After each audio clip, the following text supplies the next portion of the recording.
October 16, 1968. The Olympic Games were taking place in Mexico City, and U.S. athlete Tommie Smith won the 200-meter race, setting a new world record in the process. Another U.S. athlete, John Carlos, finished the race in third place, and an Australian athlete, Peter Norman, had finished in second. Following the race, the three men took to the podium to receive their Olympic medals. The two U.S. athletes, both black men, received their medals not wearing shoes, but wearing only black socks on their feet. This action was to represent black poverty in America. The gold medalist, Tommie Smith, wore a black scarf to represent black pride. The bronze medalist, John Carlos, had unzipped the jacket of his tracksuit to show solidarity with blue-collar workers, and his unzipped jacket exposed the beaded necklace he wore, which he said was for those individuals who were lynched or killed and that no one said a prayer for, those that were hung and tarred. It was for those thrown off the side of boats in the Middle Passage. During the ceremony, all three men on the podium wore badges on their lapels from the Olympic Project for Human Rights.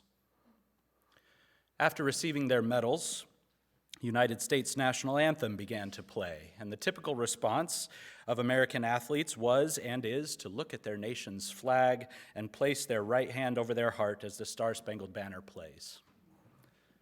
Smith and Carlos instead bowed their heads and each raised a fist in the air.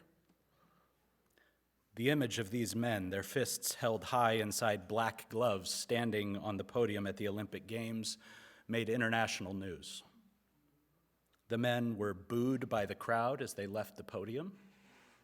And when these Americans got home from the games, these medal winners were criticized in national news and their families received death threats for their actions. These men used symbols to communicate something powerful. So powerful, in fact, that it felt threatening to some. An event steeped in deep symbolism connected to a political movement that presented a demand for justice and change. That describes what was happening at the 1968 Olympic Games, and it also describes what was happening in Jerusalem in about the year 30. Symbols can be deeply meaningful. It's why we put bumper stickers on our car. It's why we wear certain logos on our clothes. Historian Casey Connell said, "Symbols are something we can look to in order to unify us and give us identity. They're an important part of our culture. Without question, symbols represent identity." Symbols carry different meanings based on culture. Some symbols read a particular way in one space, but mean something different or don't mean anything at all in a different space. It's important to understand symbols, where they come from, what they mean, and to whom. The image of these athletes on the podium was full of symbols that meant something to people. The actions of those men in 1968 quickly took a moment of victory and celebration and turned it into something that resulted in violence and backlash for them in their country and on the global stage. It seems that even in a contemporary context, we can quickly vilify our heroes and turn them into something other. Today we celebrate Palm Sunday and the triumphal entry. It's the moment where Jesus arrives in Jerusalem to celebrate Passover with his disciples, but it also is the moment that sets into motion the events of the coming week that lead to his arrest, his trial, and his execution. Today, Jesus' entry into the city is rich in symbolism. Donkeys, coats on the ground, palm branches, they all carry deep meaning for the people in Jerusalem. But before we talk about the main event for today, the waving of palm branches and the joyful shouting of hosannas, I want to lift up the way that Jesus entered the city, his spirit. In Luke's Gospel, chapter 19, verse 41, says, "As Jesus came to the city and observed it, he wept over it." The people are shouting hosannas, praising their coming king, the person that they believe will liberate them and restore them as a people and as a political power. They lay down their clothes, saying blessings on the king who comes in the name of the Lord, peace in heaven and glory in the highest heavens. And what is Jesus' response? If only you knew. As the crowd shouted cheers, Jesus sheds tears. If only you knew on this of all days the things that lead to peace, but now they're hidden from your eyes. The time will come when your enemies will build fortifications around you, encircle you, and attack you from all sides. They will crush you completely, you and the people within you. They won't leave one stone on top of another within you because you didn't recognize the time of your gracious visit from God. Jesus participates in this procession in lament. His tears set the tone for the rest of the week. Jesus enters Holy Week weeping over the city of Jerusalem and those that live in it. What if we view the rest of the narrative, this story of Holy Week that lies before us, through the lens of Jesus' lament? In my formation in the Christian church, I've most often experienced the triumphal entry as just that, triumphal. It's a joyful celebration, and then we quickly fast forward to the joy of the resurrection of Easter. Spoiler alert, there's an empty tomb next week, if you didn't know. But what if we hold this differently? Jerusalem, this city that Jesus is entering, its name literally means city of peace. And what we are going to see unfold over the next week in this place is intense violence. And what happens if we experience all of this through the lens of Jesus' lament? This triumphal entry is only the second time that we know that Jesus was so moved with grief that he wept. First was the death of his friend Lazarus, where everybody was mourning. Wasn't a dry eye in the place. And then this scene, where everybody else is rejoicing and he is the only one weeping. In his book, Fight Like Jesus, author Jason Porterfield names that Jesus' lament is the interpretive key to Holy Week, and that it suggests that the central struggle of Holy Week is a struggle for peace. With his lament, Jesus launched a campaign for peace that would consume his final days. Each day he would contend for our peace, and each day he would correct the misguided methods we use to make peace. We need Jesus' lament because the week that lies ahead for us is so violent. Without this lament, it's very easy to get all twist-turned around in the violence and bloodshed and come out on the other side thinking that the God that we worship somehow needed this violence to satisfy their bloodthirst. But the lament on the front end of this experience gives us an interpretive tool to help ground our reading in a quest for peace and right relationship. Right relationship between us and God, us and each other, us and all creation. In other words, shalom. That's what we're talking about when we talk about the peace that Jesus is aiming for. Not just the absence of violence, but the presence of shalom. So let's carry that lens with us today and through the week ahead, watching for the ways that Jesus is working for shalom throughout Holy Week. Now, today in our setting, we say Holy Week, but for those folks in Jerusalem, it was the start of Passover. This is the most important festival in the Jewish calendar. It's the time where they remember their liberation from slavery in Egypt, the one that we read about in our Bibles in the book of Exodus. It's a time where they gather every year to remember how God had freed them. It's a time where they also are reminded that they are no longer free.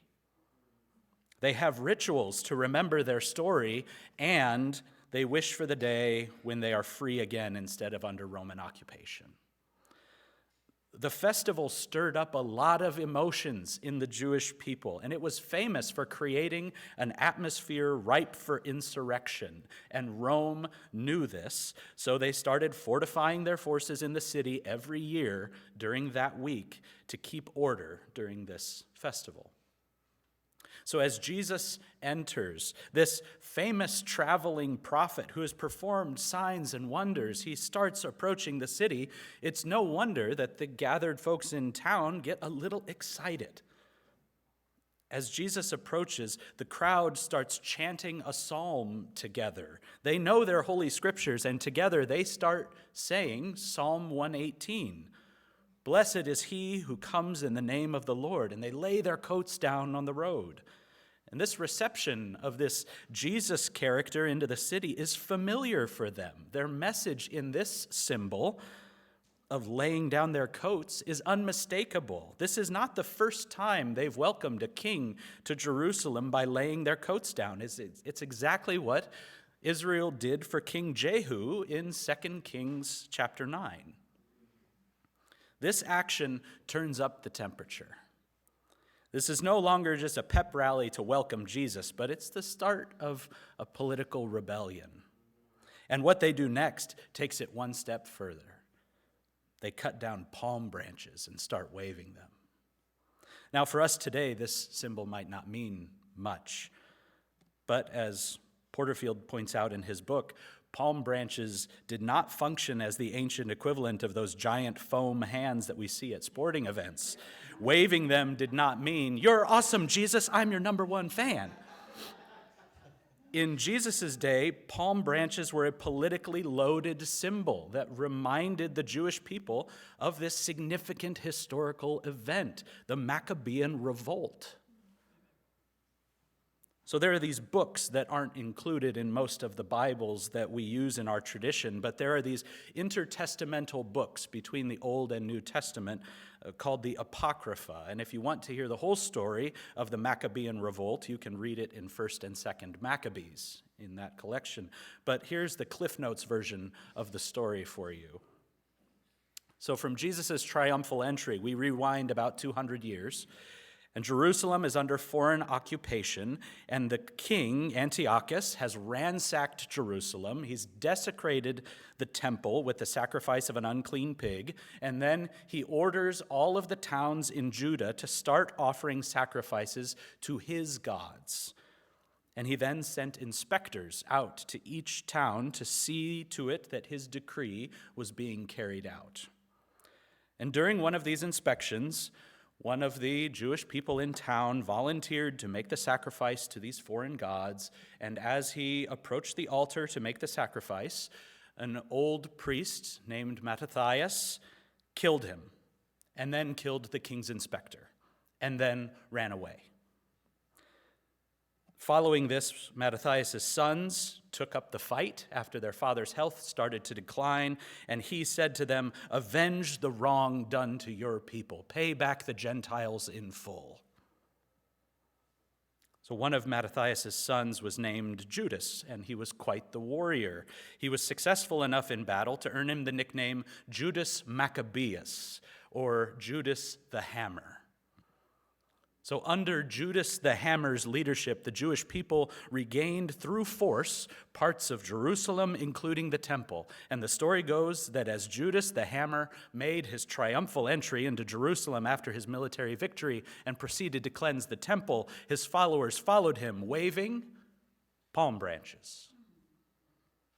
From that point on, palms became a key political symbol of Israel's independence.